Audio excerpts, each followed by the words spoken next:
Happy Friday. Welcome to another episode of BrainScratch. I'm John Lawton. Thank you so much for joining me here today. The last year has been challenging on many, many fronts, particularly with the global pandemic, but I just want you to imagine this situation. You have a parent that is elderly. You're worried. You're trying to keep them protected from COVID-19. You guys are doing all the right things. You're keeping your family indoors. They get it anyway. You're worried that you're going to lose that parent. Your son says, I want to go outside. It's been months, and you allow him to do that. Later that evening, you find out your son is dead. That is the situation for a family in the UK, and we're going to talk about that today. The way the information unfolds through the media is just a string of questions. I get the feeling that as the family is more and more convinced that they need help with this, more and more details get released. So we're going to be able to answer several of those questions. But one of the big questions, what is the actual cause of death, is something that we're not going to find by the end of this episode. And with that, there's a question of, is justice really necessary or not in this particular case? But let's go ahead and get started by taking a look at it together. So we have to jump across the Atlantic Ocean over to England, and we are looking in a suburb of London known as New Malden. And this is a suburb in southwest London. From Wikipedia, New Malden was established entirely as a result of the arrival of the railway, when what is now called New Malden Railway Station was opened on the 1st of December, 1846, on the main line from London Waterloo. I mentioned that in particular because the train tracks play a little bit of a role in this, at least in one of the potential considerations. And we're looking at this area, which is a park known as Green Lane Recreational Ground. And if we look just a little bit to the north here, you can see we've got train tracks that are running right next to, there's what's known as South Park Playground right in this area. But over here, there's a river called Hogsmill River. And this area in particular is where the events of today's case happen. What are those events? Let's go ahead and jump over to the articles and get started looking into this together.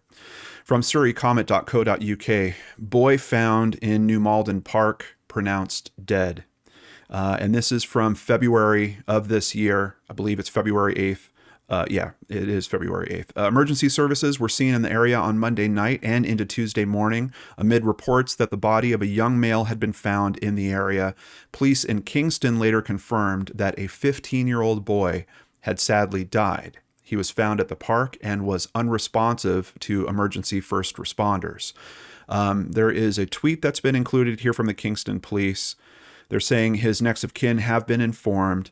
But here's an interesting statement. The death is being treated as unexplained, but not suspicious.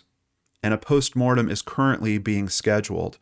That phrasing just really sticks out to me because if you don't have an explanation for something, doesn't that lead you to the possibility of being open to considerations that you might consider suspicious? I don't know. But that phrasing is used strongly throughout many of the articles around this case. London Ambulance Service also confirmed their presence at the scene. We were called at 6:56 p.m. on the 8th of February to reports of an incident on Rayburn Avenue near Hogsmill River, Surbiton. So that's why I was showing you that area on the map, basically where Hogsmill River crosses with the train tracks. We sent a number of resources, including an ambulance crew, 2 medics in cars, an incident response officer, and an advanced paramedic. We treated a boy at the scene and took him to hospital. Now, there's another question that I have about this. Some of the simple explanations are kind of saying he was found dead at the park, and other things are leading me to believe that he wasn't pronounced dead until he was actually taken back to the hospital. And I'm just curious about that because in a case where we can't tell what the cause of death is, it makes me wonder, well, if we have emergency services there and they're almost effectively witnessing his death. How do we not have some explanation? I mean, is his breathing labored? Did they notice that? Was his breathing stopped already when they found him? A lot of those types of conditions come to mind. Let's see if we could find some more information, make sense of that as we're going through all this. Here is just another shot of the park. This is a sign that they have there welcoming guests to the recreation grounds. And from the air at Google Maps, here's that same Hogsmill River crossing with the tracks. Now, for what the first responders said, they said that they had actually arrived at Rayburn Avenue. So it seems like Rayburn Avenue is right here. And in terms of roads that get closest to the park, that's certainly one of them. I could see if they were coming from the other direction, maybe it would have been Franks Avenue. But I'm a little curious just because I don't have a very strong understanding of where this is going down. Is it closer to Rayburn Avenue in this part of the park? Or is it truly something around the tracks and the river? We're going to find some more information on that as we roll forward. But jumping over to mylondon.news, we not only learn the name of the victim, but also see a picture. First picture of boy, 15, found dead in New Malden Park as police probe unexplained death. Detectives are treating 15-year-old Alfie Lawton's death as unexplained, but not suspicious. There's that phrasing again. And here is a picture of young Alfie. Continuing at standard.co.uk, police investigate death. Families say, we've never felt so much pain. Life will never be the same. Alfie Lawton, 15, was found unresponsive near two railway lines in Green Lane Recreation Ground, New Malden. And once again, it's just that determination I'm trying to understand of, was he alive at the time when the services showed up or not? Here, the language is saying he was found unresponsive. Alfie's parents, named locally as Joe and Sarah Lawton, have been informed. A friend said that they are suffering unimaginable pain. So a GoFundMe was started. They were looking to raise money for funeral costs, and within 24 hours, they raised £8,000. Organizer Terry Anderson wrote on the GoFundMe page, for me and for others, I am sure the news hit like a dump truck. Old friends of mine suffering an unimaginable pain. Alfie was kind, loving, and full of life. His only downfall was that he hogged the bathroom too much. And I actually took a look at the GoFundMe. I think that's a quote from his father. And it just, sense of humor from what I can see about Alfie, hearing from his family, his sense of humor and being funny was a very big aspect of that. So I believe that's how his family is honoring him by, including statements like that to remind people of what Alfie was like in life. Deborah O'Dowd commented, we never felt so much pain. Life will never be the same without you, Alfie, but you'll always be forever in our thoughts. We love you so much and we'll miss you. Love from Nan and Steve. Lily Pierce added, he really was the most amazing boy ever. You should be so proud of how you raised him. The Metropolitan Police said its Southwest Local Investigations team want to hear from witnesses in or around Green Lane Recreation Ground on Monday and those who spoke to Alfie in the days before his death. Obviously a big consideration, and you have to wonder, hearing about something like this, especially with not a lot of details, if this was happening, I'm obviously more used to looking at cases in the U.S. If I was seeing details rolled out kind of like this, I would wonder if this was a potential issue where he had taken his own life for some reason. And I think maybe the press out there wasn't sure at the time, and that's why it was kind of rolling out in this way. We're going to learn more as we continue here, but before I want to do that, I just want to touch on the fact that these cases always get me when it's people that are so young. Part of a family. This is a young man who has a brother, a sister, a mother, a father. There's a lot of people that are hurting around this, and there's just something about the potential for life and the things that he could have brought to this world and all the experiences that he was supposed to have, and having that all cut off, that always stops me. It always grabs me in these cases. But let's continue and see if we can figure out some more detail here at the Sun. And I know I've got viewers out in the UK. I hear regularly the Sun isn't a great news source. I can tell you I've paralleled a lot of information from other sources as well. Sometimes I will rely on an article like this one because they're essentially putting together pieces from other articles in one place. And it just kind of speeds up, getting through this information. So I just kind of wanted to put out there. I know some of you are going, the Sun? No, John, no. I gotcha. But this information at this point, I feel like is double and even quadruple checked with other sources that I've been going into as well. But one of the other things is the family starts talking to the Sun. So some of this information is coming from them, but it's coming directly from family members. Kind and loving schoolboy, 15, dies after being found unconscious at park. So this phrasing, very, very different, still leaving me with that same question. Members of the public, police, and paramedics rushed to help the schoolboy just before 7 p.m. on Monday, February 8th. However, despite their efforts, Alfie died in hospital, is what this version is saying. Now, what's interesting is this is at the Irish Sun. We're going to flip to thesun.co.uk. Family's tribute to teen found dead in park. So now we're getting a completely different kind of explanation for how he was found. Alfie Lawton was discovered unresponsive. And there's that phrasing again, which doesn't necessarily mean that he wasn't dead when he was found. I get that. But from one article to the next, we've just got very different versions of this going on. Alfie's devastated family have now paid tribute to the, quote, comedian schoolboy. Cousin Sasha Martin told The Sun Online, Alfie was a joker. Just a really, really funny boy. As a matter of fact, one of the other kind of jokes that I saw in the GoFundMe was his father effectively saying he was just as funny as I am. I'm pretty sure if they both connected on that level that they had a very special relationship. I'm also seeing from the comments that Alfie was very close with his mother as well. Quote, he loved Only Fools and Horses and could sing the theme tune word for word just to make people laugh. That's a sitcom. I haven't found anyone yet who hasn't said he lit up the room. I know everyone says that when someone dies, but he really, really did. He was just such a lovely boy, so laid back and gave great bear hugs. Alfie was a jolly giant, and he is so missed. We have no idea how to cope with a future without Alfie, and even worse, how we support his mom, dad, brother, and sister with that notion. His parents are absolutely devastated, and his brother and sister will never, ever be the same again. His brother's also younger than him. And being an older brother myself, I know that that can be a pretty special relationship as well. And for his younger brother to not have his older brother around anymore, I'm sure is going to be very, very hard to adjust to.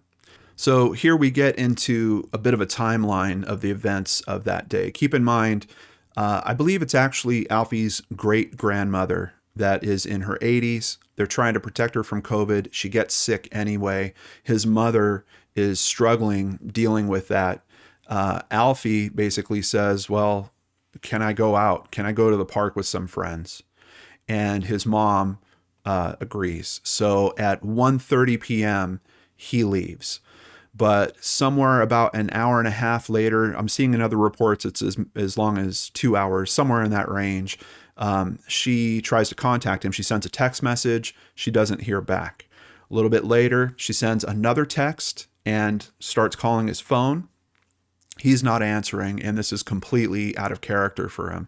So at that point, she goes searching for him with his sister. After a couple hours of silence, a pal who had been with Alfie all day told the family the teen had gone to the recreation ground. So thankfully, at this point, we have one of the friends saying, hey, I know where he went, and now people can start searching in the right area. Unfortunately, even though it's only been a few hours, it looks like it's already too late. He was tragically found beside a railway bridge at around 6:45 p.m. Sacha said, the postmortem is ongoing. At this point, we still don't know what killed Alfie. The community is coming forward with information and even names of people that were with him. We have ascertained that at least one friend knew Alfie was in a bad way and made the horrific decision to leave him alone and go home despite many opportunities presented to him to get help, including answering Alfie's phone. So I don't think we could look into that too deeply. It's general phrasing. There's a lot of bad things that could be explained in a bad way like that. We don't know, is he sick? Did he injure himself? Were they using some type of drugs? He's having a reaction. We have no idea. These are just the possibilities that are coming to mind when I hear phrasing like that. But the thing that I'm having trouble with, I'm always trying to figure intent when I'm looking at instances like this. Why did the friend leave him alone there? Why did the friend take off? There had to be some reason for that. And does the friend feel guilty about something in particular? Maybe because he didn't answer Alfie's phone when it was ringing, or didn't try to get him help, or something else along those lines. It's just kind of strange that this friend knows that something's wrong with him and leaves him behind and just goes home. Of course, we are talking about teenagers. So I don't know. Unfortunately, that friend is not telling the police what happened to Alfie. Now, why? Especially if I struggle with this a little bit because I know when you're younger, things like this are very traumatic, very scary, and you're not sure if what you did was wrong in some way. Maybe the fact that he didn't apparently seem to help was wrong enough that he felt like, I'm going to wind up in jail for the rest of my life. When you're this young, the reasonableness of what can really happen to you in these cases, I think is kind of somewhat out of proportion. But wouldn't you think, when he goes home and talks to his family, and his family hears from detectives, and detectives want to talk to their child, isn't there some conversation happening within there? And if there is there something bad enough that the family's saying, we can't let you talk to police? That's not going to happen. I don't know. It's just one of the considerations that goes through my mind around all this. Others were with the two boys at that same point over the course of the period from 3 p.m. to 5 p.m., and they left them alone together. We are appealing to those boys and any other witnesses to please come forward. The distraught family are now pleading in a statement they put out, "We need everyone's help to get answers for Alfie. We will not jeopardize justice for him by commenting further on information already received, except to say we know he didn't end up in the situation he was found in alone, and he didn't take his own life." So that's one of the things I was really worrying about. We've now heard he was found near a bridge, a train bridge. So I went looking around the area for what I would consider train bridges, particularly close to that park. And I'm pretty sure I found the right one. And when you see the height on this, I don't think him harming himself was ever really an option, particularly considering that this was snow at this time. We can see a memorial at this particular bridge crossing that is right up against the top of the park. Basically, that intersection that I've been showing you guys where the river runs and it crosses with the train bridge. This is it. And we can see Alfie Lawton, his birthday, and February 8th, 2021, down here in this blue heart. So I'm pretty sure this is the location. Now, I still don't understand a whole lot about the conditions that he's found in. We're going to continue and see if we can get some more details. But as you can see, like, if we're talking about a situation where he wanted to end his own life or something like that, this isn't a location for something like that. And we're now hearing it from the family very plainly. They know that that's not what's going on here. Back to their statement. "We would urge anyone who knows anything and hasn't come forward to please help us piece together Alfie's last movements. We specifically need to know where he was and who he was with between 2 p.m. and 7 p.m. on Monday, the 8th of February, 2021. Alfie was found in an area frequented by dog walkers and other teenagers. Were your children out that day? Did they see him? Was one of your children speaking to him on the phone or via social media?" And if you look here, I mean, there is a walking path that leads basically right to this area. So certainly good potential for people that are walking in this area to come this direction. I don't know that it continues much on from here. Looks like you would have to, yeah, kind of go up and around. And that's fenced off. It looks like they kind of don't want people to go up and around that way. So that might actually hinder the foot traffic a bit. And I'm not really seeing like a footbridge or anything that's close to here. The trail kind of ends at this particular location where the person that's taking this photo, by the way, thank you to Tom Waller. It looks like he's the one that at least uploaded it. I would think he's probably the one that actually took this photo. So I think we found the location. We still don't know what has really happened, and pretty loose in terms of the conditions of how he's found. But remember, we've got that autopsy coming up, right? So hopefully we should have some pretty solid answers. Let's jump back over to the articles. surreycomet.co.uk. On Monday, February 22nd, police announced that a postmortem had failed to explain the cause of his death. A spokesperson for the Met Police investigating said on Monday, the 15th of February, a postmortem examination was carried out, but did not establish a cause of death. Further tests will now take place. I'm kind of baffled. I don't know how there isn't an explanation. And considering that it's snowing out there at the time, the temperature is pretty low. Even if he did actually expire at the location, you would think there would be some mechanism of kind of preserving what's going on in his body a little bit so that an examination like this could kind of tell us what's going on. The other thing is, obviously, it's not something like a traumatic injury, because I think they pretty easily would have determined that. So what is going on here? Detective Inspector Andy Griffin, meanwhile, urged anyone with information to contact them. We need as much information as possible to assist our inquiries and answer the questions the family has about what happened to Alfie on that day. If anyone has any information, regardless of how insignificant they think it may be, please provide it to the investigation team so it can be followed up. I believe that request is still open and active. I'm including the contact information that you can use in the description box down below. They also have a number for Crimestoppers. I'm pretty sure Crimestoppers works the same way over there as it does here in terms of if you need to be anonymous, I think you want to call in through Crimestoppers, but we've got both methods in the description box down below. Here's another photo of Alfie over at mirror.co.uk. We're going to get some more details. Is it going to help us come to a better understanding or possibly just confuse things even further? The family of a 15-year-old found dead upside down on a snowy hill believe witnesses might be able to help unlock the mystery of how he died. Found dead upside down on a snowy hill. If we go back to this area near the tracks, near where the memorial is, I mean, a lot of this is fenced off. I mean, I guess it kind of depends where they, well, I mean, it's train tracks up there, so they were going to be on this side. I'm assuming they might be talking about this area here. I don't know if the kids like to get up on top of this and kind of hang out.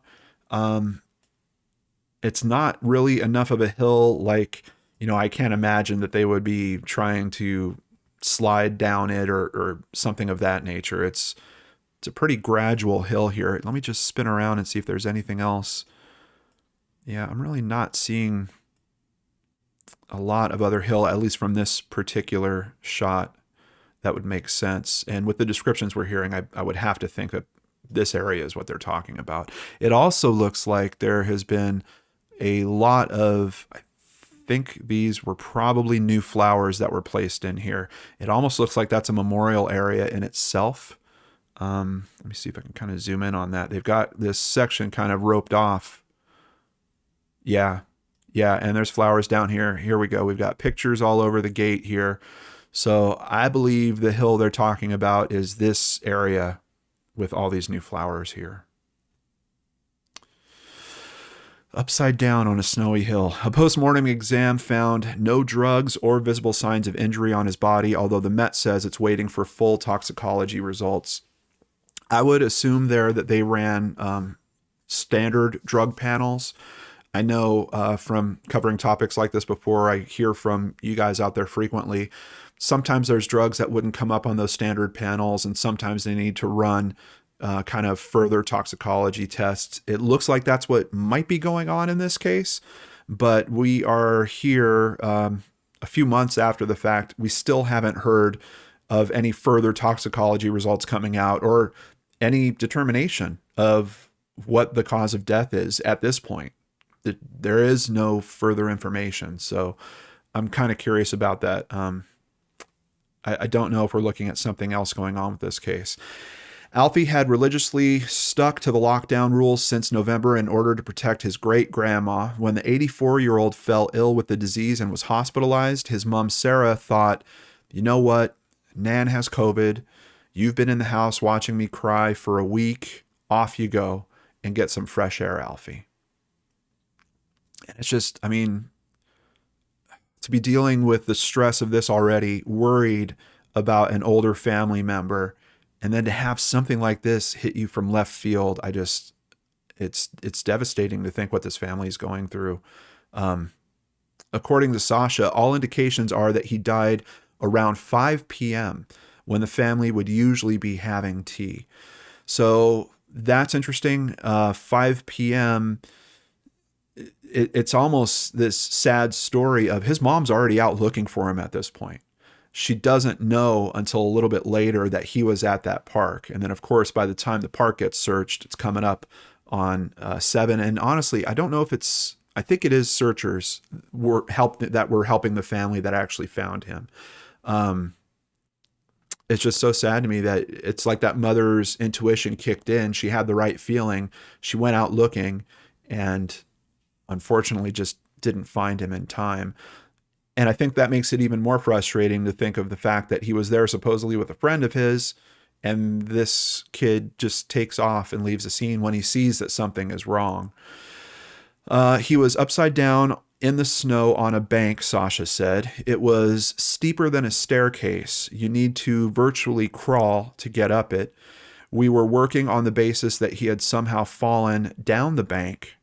We have heard now there is no clear sign of death, so he hasn't fallen out of a tree.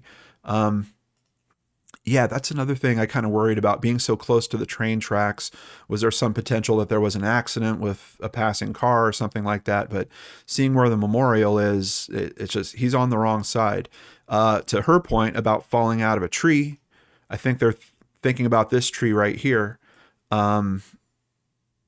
Certainly some potential, but I think even falling out of that tree, unless you had hit a rock or a branch or something like that, I don't think that would be too traumatic of a fall. And to think that there's snow covering the ground at this point as well. Yeah, I don't know. I don't know about that. Members of the public helping to search for Alfie came across him at around 6:45, and the emergency services responded at 6:59. It was the coldest day of the year, Sasha said. There was a massive effort to revive him. It was bitter. It was still snowing. So these details are being pretty clear. He had passed away around 5 is what they're estimating, but certainly by the time the emergency services actually showed up.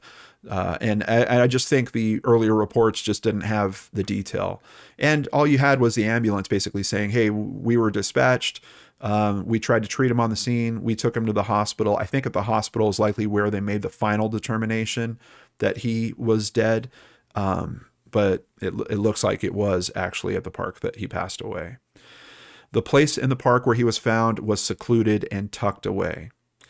The pain of Sarah, Alfie's dad, Josh, sister Jordan, and brother Freddie, and their large extended families has been intensified by the mystery of his death. Sasha said, he has gone to the park one day and he hasn't come back, and there are no visible signs of him being attacked. Alfie didn't kill himself. We think something medical has happened.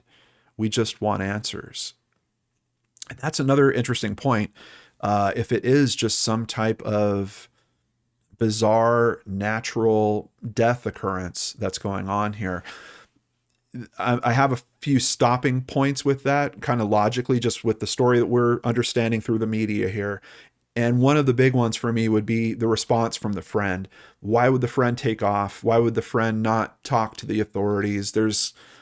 I'm struggling with that aspect a little bit. But you've got professionals saying we don't know how this kid died, and you have to, I think, leave the door open for that possibility as well, that there's just some bizarre medical thing that he was dealing with. Did he have pre-existing conditions of some kind? Was it something about him going out in particular in that type of, it's the coldest day of the year out there. Did that exacerbate some other condition he had? I think you have to stay open to that possibility. But, of course, the questions that are raised with the friend's behavior and all this would keep me divided. It would keep me really split and thinking, hold on, isn't there something else going on here? And keep in mind, we got that comment from the family as well, that they're not going to jeopardize the investigation by releasing too much of what they actually know. But the tone from them up to this point seemed pretty straightforward. This is looking like they are considering the possibility that this isn't any type of foul play situation. This is just something very strange that occurred. Over at My London News, our lovely boy went to the park with friends. We have to know why he was left to die. And that's an interesting phrasing, because even if you consider him having a medical event of some kind, it still does raise that question. Why did that friend leave him? And maybe there's some other details in this that we're going to hear that make it even stranger. Alfie from Kingston was found at around 7 p.m. that evening, lying in the snow in a New Malden park with a body temperature of 22 degrees Celsius. Paramedics weren't able to revive him. I'm not great with Celsius conversion, but normal body temperature would be 37 degrees Celsius. He would start experiencing hypothermia around 35 degrees Celsius. Effectively, when they find him, he's at 22. A beautiful funeral was held for Alfie on Friday, March 19th, where his family, friends, and loved ones were able to pay their respects to the funny, bright, and ambitious teenager. Alfie's cousin, Sasha Martin, described him as quite reserved until you got to know him. He was bright, very ambitious, already had his life mapped out. He was just that kid that you thought was going to fly, do really well, absolutely no trouble. He absolutely adored his parents. He was very close to his mom. And here is a picture of Alfie and his family. Like any teenage boy, Alfie loved playing on his Xbox with his friends and going for bike rides. He would blend into every friend group at school, getting on well with everybody, and was loved by his classmates and friends. Here we have a carriage. And just a beautiful arrangement for his funeral. We can see, I really appreciate that they're pointing this out. He's a nephew, a cousin, a brother, a grandson, a son. It's just, it's absolutely heartbreaking for this family.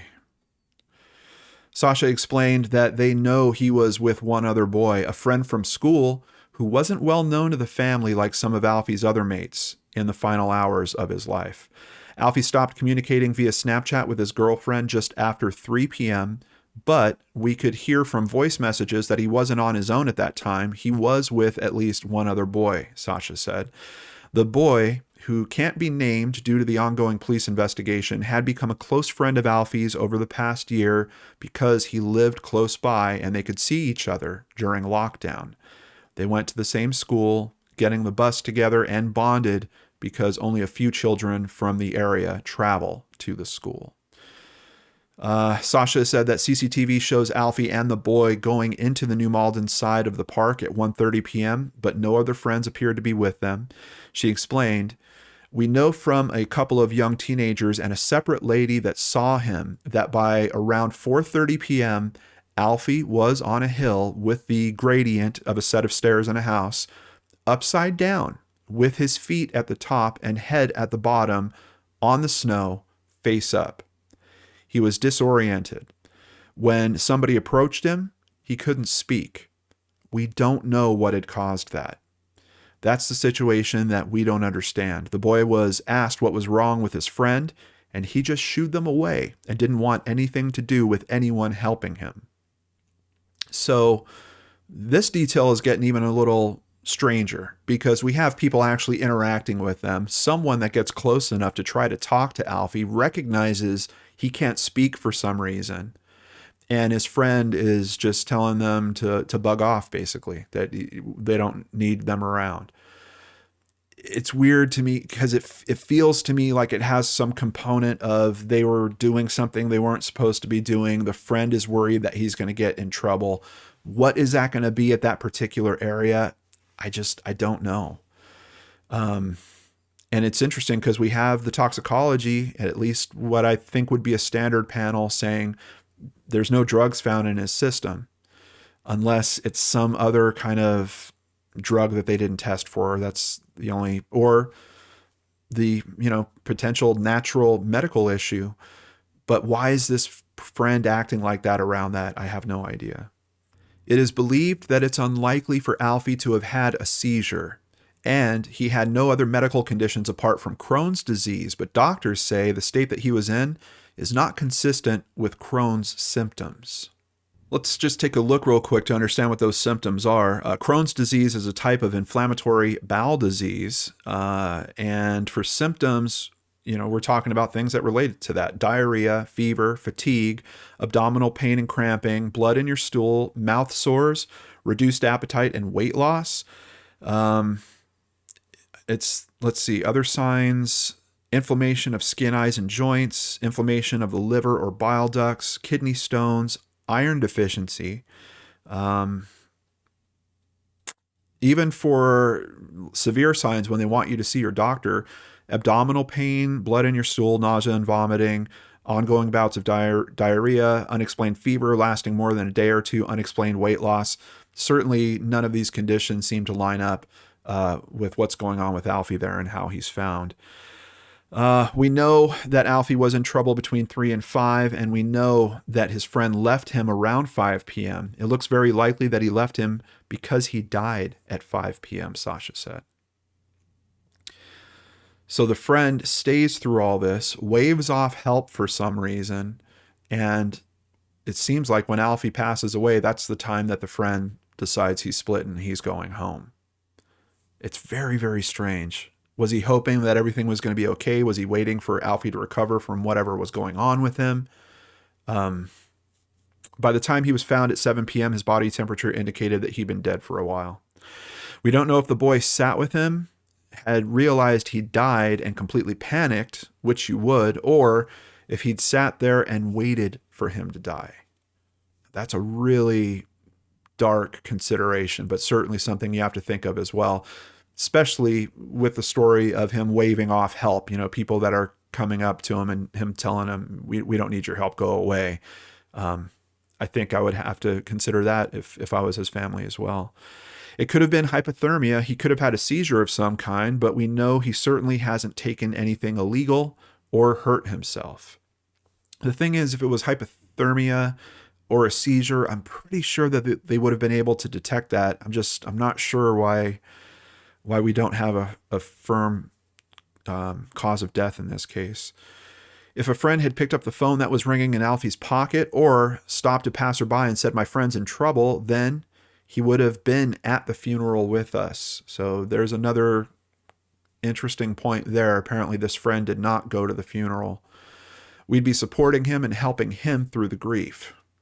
Despite, I can see some strong feelings that she's having towards the friend, she makes this next comment: "We're not on a vigilante witch hunt. No one is going to be in trouble.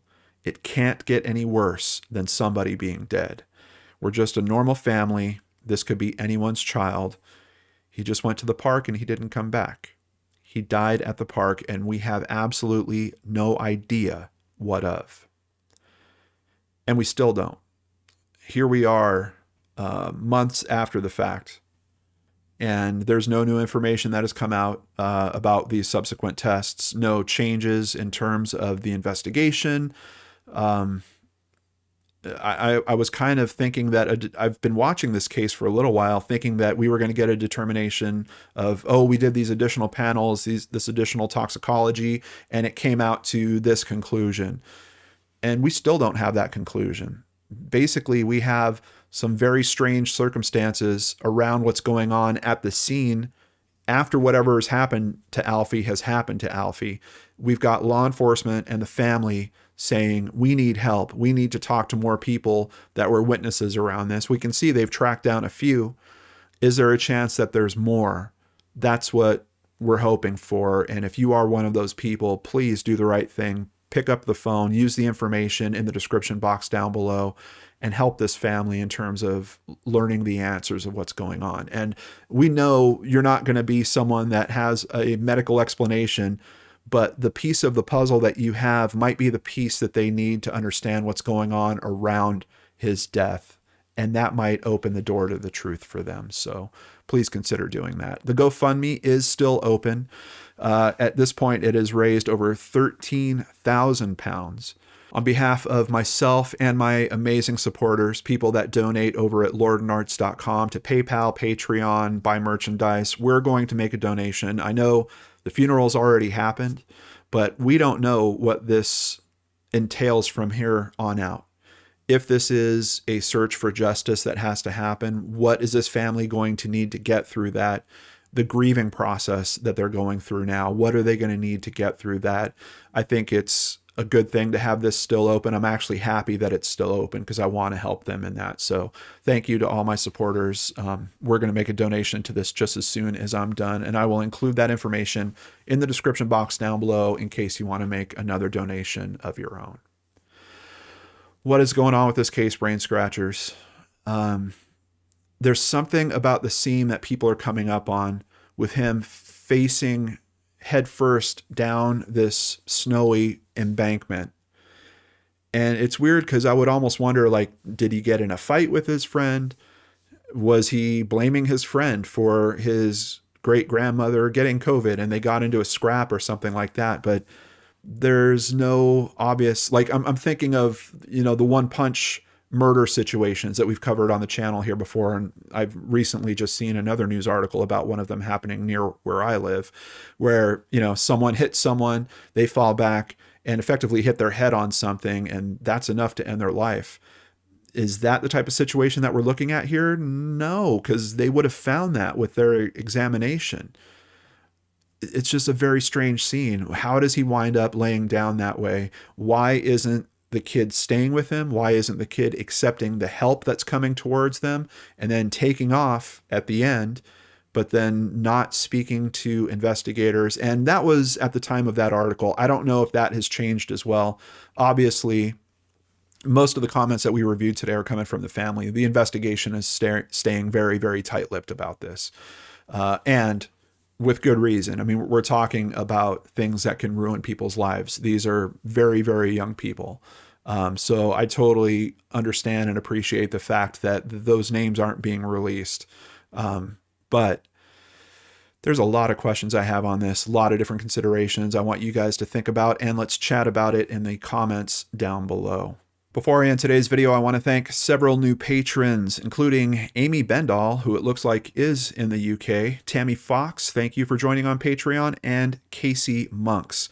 If you'd like to help support the channel, please visit lawtonarts.com, where you can sign up for Patreon, sign up for PayPal, buy merchandise, or even buy us a coffee like Joelle Gavlik and Tracy Wilson both did recently.